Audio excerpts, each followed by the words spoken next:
السلام علیکم ورحمۃ اللہ وبرکاتہ۔ میں ہوں مولانا عطاء الرحمن اور آج ہم سورۃ البقرہ کی آیات نمبر 67 تا 76 کی تفسیر و توضیح کریں گے۔ اگر آپ ہمارے چینل پر نئے ہو تو اس کو سبسکرائب کریں اور بیل آئیکن کا بٹن دبائیے تاکہ ہماری نئی آنے والی ویڈیو آپ کے سامنے بروقت موصول ہو۔ اب ہم سبق شروع کرتے ہیں۔ اعوذ باللہ من الشیطان الرجیم، بسم اللہ الرحمن الرحیم۔ وَإِذْ قَالَ مُوسَى لِقَوْمِهِ إِنَّ اللَّهَ يَأْمُرُكُمْ أَن تَذْبَحُوا بَقَرَةً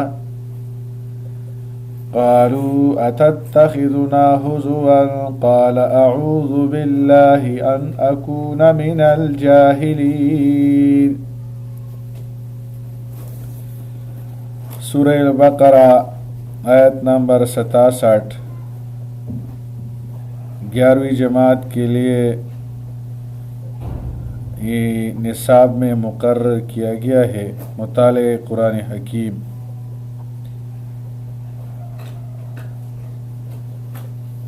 اس کی ترجمہ اور تفسیر کریں گے ہم انشاءاللہ۔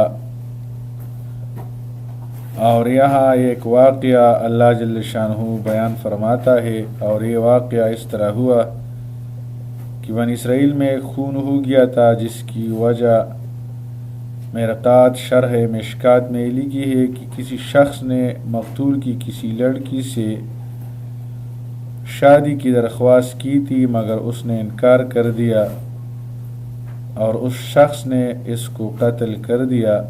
قاتل لاپتہ تھا، اس کا پتہ نہ لگتا تھا۔ اور معالم نے کلبی رحمہ اللہ کا یہ قول نقل کیا ہے، معالم التنزیل، کہ اس وقت تک تورات میں اس کے متعلق کوئی شرعی قانون بھی نازل نہیں ہوا تھا۔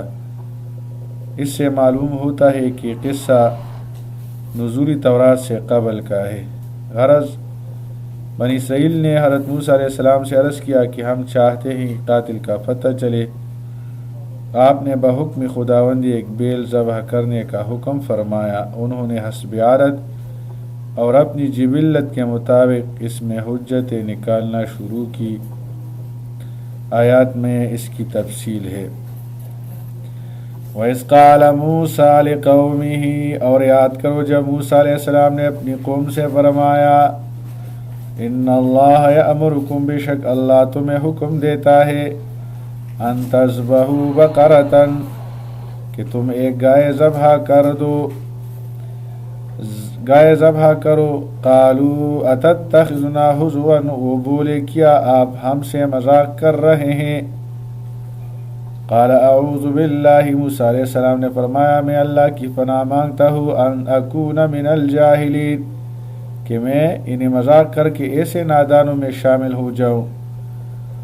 قالوا ادع لنا ربک یبین لنا ما ہی، وہ کہنے لگے ہمارے لیے اپنے رب سے پوچھئے۔ ان کا انداز ایسا تھا، ان کا انداز، ان کی گفتگو اس قوم کی ایسی تھی کہ آپ اپنے رب سے بولے۔ وہ کہنے لگے ہمارے لیے اپنے رب سے پوچھئے، یبین لنا، وہ ہمیں واضح طور پر بتائے، ما ہی، کہ وہ کیسی گائے ہو۔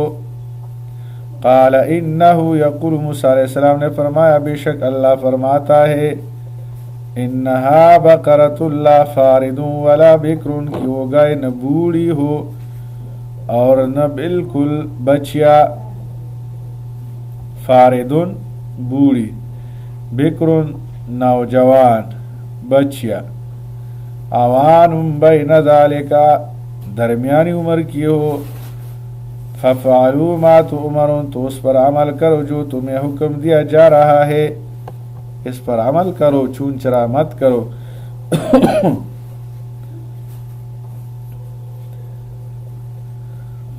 قالوا ادع لنا ربک یبین لنا، پھر کہنے لگے اپنے رب سے ہمارے لیے پوچھئے، یبین لنا، وہ واضح طور پر ہمیں بتائے، ما لونہا، کہ اس کا رنگ کیسا ہو۔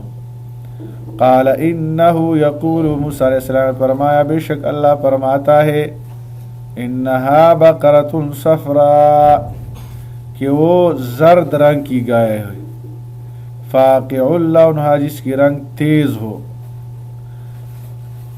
تسر الناظرین وہ دیکھنے والوں کو بری لگتی ہو۔ قالوا ادع لنا ربک اب کہنے لگے اپنے رب سے پھر ہمارے لیے پوچھئے، یبین لنا وہ ہمارے لیے واضح فرما دے، ما ہیا کہ وہ گائے کیسی ہے، ان البقرہ تشابہ علینا بے شک وہ گائے ہم پر مشتبہ ہو گئی ہے، وَإِنَّا إِن شَاءَ اللَّهُ لَمُهْتَدُونَ اور اگر اللہ نے چاہا تو ہم اسے ضرور ڈھونڈ لیں گے، اگر اللہ نے چاہا تو ہم اس کو ضرور ڈھونڈ لیں گے۔ حدیث شریف میں ہے کہ انہوں نے انشاءاللہ جب کہا تو اس کا خود بخود ان کو معلوم ہو گئی۔ قال انہ یقول انہا بقرۃ، موسیٰ علیہ السلام نے فرمایا بے شک اللہ فرماتا ہے کہ یہ گائے ایسی ہے، لا ذلول تثیر الارض ایسی سدائی ہوئی نہ ہو جو حل چلاتی ہو، ذلول منگورتا ہوئی جوتی نہ سدائی ہوئی، تثیر الارض جو حل چلاتی ہو، ولا تسقی الحرث اور نہیں کھیتی کو پانی دیتے ہو، مسلمۃ وہ بالکل سالم ہو، لا شیۃ فیہا اس میں کوئی داغ نہ ہو۔ قالوا الآن جئت بالحق کہنے لگے اب آپ ٹھیک ٹھیک بات لائے ہیں، فذبحوها وما كادوا يفعلون پھر انہوں نے اس متعین گائے کو ذبح کیا، وما كادوا يفعلون حالانکہ وہ ایسا کرنے والے نہیں لگتے تھے، وہ تو خود ان کے قاتل تھے اس لیے وہ اس کام کو کرنا نہیں چاہتے تھے، اس لیے ٹال مٹول کر کے سوال جواب کر کے اس کو ٹھالتے تھے۔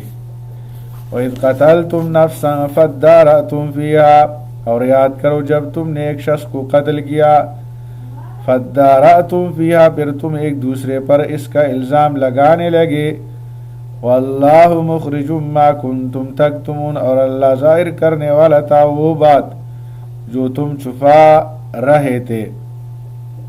فَقُلْنَا اضْرِبُوهُ بِبَعْضِهَا تو ہم نے کہا کہ اس مقتول کے جسم پر گائے کا ایک حصہ مارو، كَذَلِكَ يُحْيِي اللَّهُ الْمَوْتَىٰ یوں اللہ مردوں کو زندہ فرماتا ہے، وَيُرِيكُمْ آیَاتِهِ اور تمہیں اپنی نشانیاں دکھاتا ہے، لَعَلَّكُمْ تَعْقِلُونَ شاید تم سمجھو۔ جب اس مردہ کے ساتھ یہ معاملہ کیا گیا تو وہ زندہ ہو گیا، اس نے قاتل کا نام بتایا اور پھر فوراً ہی مر گیا۔ اس جگہ صرف مقتول کا بیان اس لیے کافی سمجھا گیا کہ حضرت موسیٰ علیہ السلام کو بذریعہ وحی معلوم ہو گیا تھا کہ یہ مقتول سچ بولے گا، ورنہ صرف مقتول کے بیان سے بغیر شرعی شہادت کے کسی پر قتل کا ثبوت کافی نہیں ہوتا۔ یہاں یہ شبہ کرنا بھی درست نہیں کہ اللہ تعالیٰ کو تو مردہ زندہ کرنے کی ویسی ہی قدرت تھی، یا مقتول کو زندہ کیے بغیر قاتل کا نام بتایا جا سکتا تھا، پھر اس سامان کی کیا ضرورت تھی؟ تو بات یہ ہے کہ اللہ تعالیٰ کا کوئی فعل ضرورت اور مجبوری کی وجہ سے تو ہوتا نہیں، بلکہ مصلحت اور حکمت کے لیے ہوتا ہے، اور ہر واقعہ کی حکمت اللہ تعالیٰ ہی کے احاطہ علمی میں آ سکتی ہے، نہ ہم اس کے مکلف ہے کہ ہر واقعہ کی مصلحت معلوم کرے، اور نہیں ضروری ہے کہ ہر واقعہ کی حکمت ہماری سمجھ میں آ جائے۔ اس لیے اس کے پیچھے پڑھ کر اپنی عمر عزیز ضائع کرنے کے بجائے بہتر طریقہ تسلیم و سکوت کا ہے کہ اس پر ہم خاموش رہے۔ ثم قست قلوبکم من بعد ذلک پھر تمہارے دل سخت ہو گئے اس منظر کو دیکھنے کے بعد، فَهِيَ كَالْحِجَارَةِ پس وہ تو پتھر کی طرح سخت ہے، او اشد قسوة بلکہ اس سے بھی زیادہ سخت، وَإِنَّ مِنَ الْحِجَارَةِ اور اس لیے کہ بے شک کئی پتھر ایسی بھی ہوتے ہیں، لَمَا يَتَفَجَّرُ مِنْهُ الْأَنْهَارُ جن سے نہریں بہ نکلتی ہیں، وَإِنَّ مِنْهَا لَمَا يَشَّقَّقُ فَيَخْرُجُ مِنْهُ الْمَاءُ اور کئی ایسی بھی ہے کہ وہ پھٹتے ہیں، تو ان سے پانی نکلنے لگتا ہے۔ وَإِنَّ مِنْهَا لَمَا يَهْبِطُ مِنْ خَشْيَةِ اللَّهِ، اور کئی ایسے بھی ہیں جو اللہ کے خوف سے گر پڑتے ہیں۔ گرنا یہبط گر، خشیت اللہ اللہ کے خوف سے۔ وَمَا اللَّهُ بِغَافِلٍ عَمَّا تَعْمَلُونَ، اور اللہ بھی خبر نہیں ان کاموں سے جو تم کرتے ہو، اللہ تعالیٰ اس سے غافل نہیں ہے۔ اس جگہ پتھر کے 3 اثرات بیان کیے۔ اول ان سے زیادہ پانی نکالنا، دوم کم پانی نکالنا، ان دو میں تو کسی کو شبہ نہیں پڑتا۔ تیسری صورت انہیں خدا کے خوف سے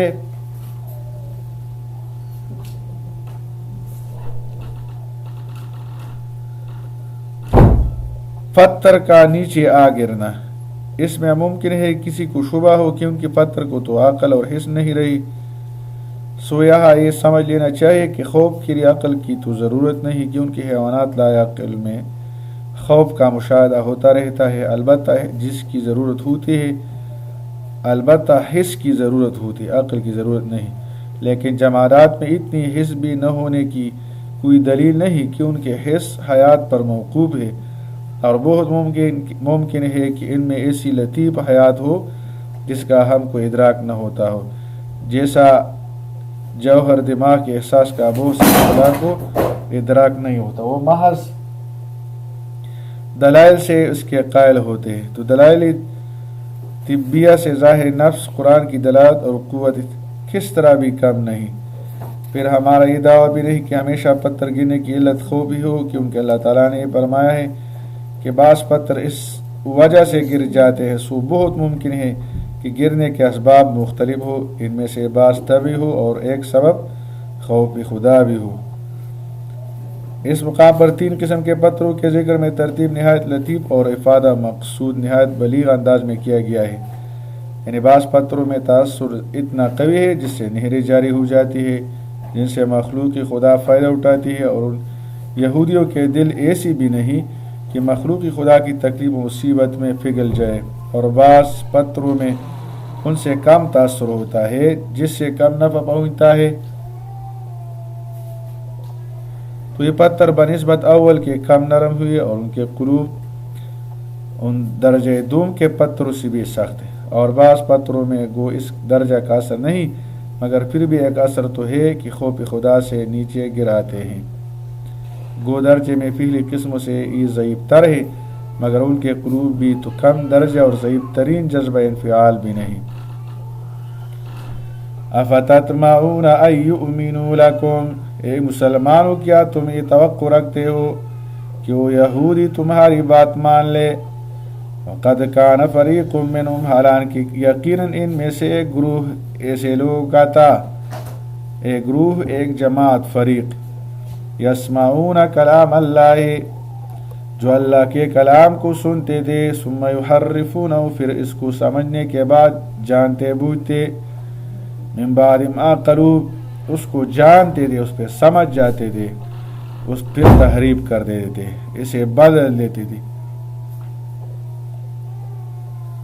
وَهُمْ يَعْلَمُونَ، اور وہ جانتے بھی ہیں، پھر اس پہ تحریف کرتے تھے۔ وَإِذَا لَقُوا الَّذِينَ آمَنُوا قَالُوا آمَنَّا، اور جب وہ ایمان والوں سے ملتے ہیں تو کہتے ہیں ہم بھی ایمان لائے ہیں۔ وَإِذَا خَلَا بَعْضُهُمْ إِلَىٰ بَعْضٍ، اور جب تنہائی میں ایک دوسرے سے ملتے ہیں تو کہتے ہیں، قالوا کہتے ہیں، أَتُحَدِّثُونَهُمْ، کیا تم ان مسلمانوں کو حقائق بتاتے ہو، بما فتح اللہ علیکم، جو تمہاری کتاب میں اللہ نے تم پر واضح کیے ہیں، لیحاجوکم بھی، تاکہ وہ ان حقائق کو تمہارے رب کے سامنے تمہارے خلاف دلیل بنائے، جھگڑا کرے، یحاجوکم دلیل بنائے۔ افلا تعقلون، کیا تم اتنی بھی عقل نہیں رکھتے؟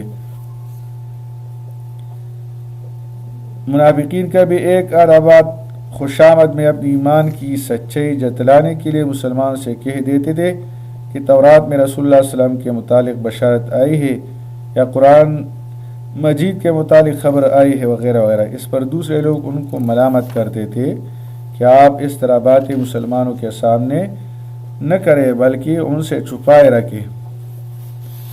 اللہ تعالیٰ عمل کرنے کی توفیق عطا فرمائے۔ انشاءاللہ تعالیٰ اگلی ویڈیو کے ساتھ ہم پھر حاضر ہوں۔